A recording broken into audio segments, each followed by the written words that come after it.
प्रतिरुचि विधान पूज रही है। शिव पूजन का विधान क्या है? पुलस्त बाबा ने कहा, जिस दिन मन में श्रद्धा और विश्वास दोनों प्रबल हो जाए, शंकर भगवान की जैसी मर्जी पड़े वैसी पूजन कर देना। स्त्री के लिए, नारी के लिए पुलस्त ऋषि कहते हैं, भगवान को रिझाने के लिए विधान की जरूरत स्त्री को नहीं है।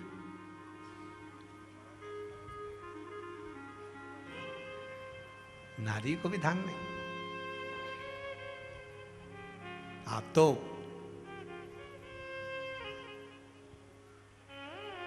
अच्छा एक बात बताना, बहुत सुंदर बात है, थोड़ा विचार कर कर बताना। आपकी गोद में छोटा सा बच्चा है, उसने गंदगी कर दी। आप मंदिर में हैं, महाकाल दर्शन करने गए, छोटे से बच्चे ने छीछी कर दी, गंदगी कर दी, जो भी करना था उसने कर दिया। आपने उसके कपड़ा चेंज कर दिया। वापिस जाओगी, नहाओगी, उसके बाद दर्शन करोगी, उसके बाद जल चढ़ाओगी क्या? जाकर नहाकर जल चढ़ाओगी क्या? नहीं।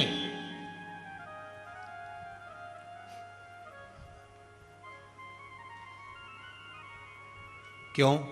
क्योंकि छोटा बच्चा अगर गंदगी भी कर देता है, छोटा बच्चा अगर कुछ कर भी देता है, तो परमात्मा ने कह रखा है इसके लिए सब माफ है। उसी तरह आप बच्चा काम, लोभ, आसक्ति, तृष्णा, वासना से दूर है, जब तक वो माया में नहीं पड़ा। हाँ, उसके बाद बड़ा हो गया और उसने गंदगी करी तो आपको फिर आप स्नान करना पड़ेगा, पर जब तक वो गोदी में है, वो कुछ भी करता है, उसका कोई दोष नहीं है। आप भी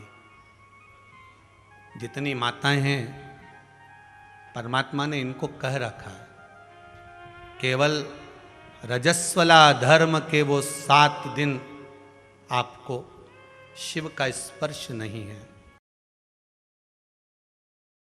पंचमी तिथि के दिन हाथ में 2 लोटे जल के, 2 कलश जल के जब हम शंकर भगवान को चढ़ाते हैं, तो ऊपर जो कमंडल होता है शिव जी के ऊपर जलधारी होती है, जिसमें जया, विषहरा, शामली, बारी, दौतली और देव, शंकर भगवान की 5 बेटियां जिसमें विराजमान होती हैं। जब हम जल समर्पित करते हैं, हमारे पीढ़ी में, परिवार में अगर कोई अधोगति में मर गया होता है, कुंवारी अवस्था में चले गया होता है, गर्भ में मर गया होता है, गर्भ के बाद सूचक वस्तुओं का जो दान करता है, वो जीवन में कभी विधवा नहीं होता। महाराज, वो 8 वस्तुएं बताई हैं। पहला कुमकुम, दूसरा पुष्प, चाहे लाल हो, चाहे सफेद हो, चाहे पीला हो, पुष्प कोई भी हो। तीसरे नंबर पर है चंदन, चौथे नंबर पर है तांबुल, बीड़ा, 5वें नंबर पर है काजल, 6ठे नंबर पर है ईख। क्या बोलते हैं यहां पर ईख को? क्या बोलते हैं? गन्ना, ईख। 7वें नंबर पर है लौंग, खाने वाली जो लौंग होती है, लौंग। और 7वें नंबर पर है, 8वें नंबर पर है जीरा।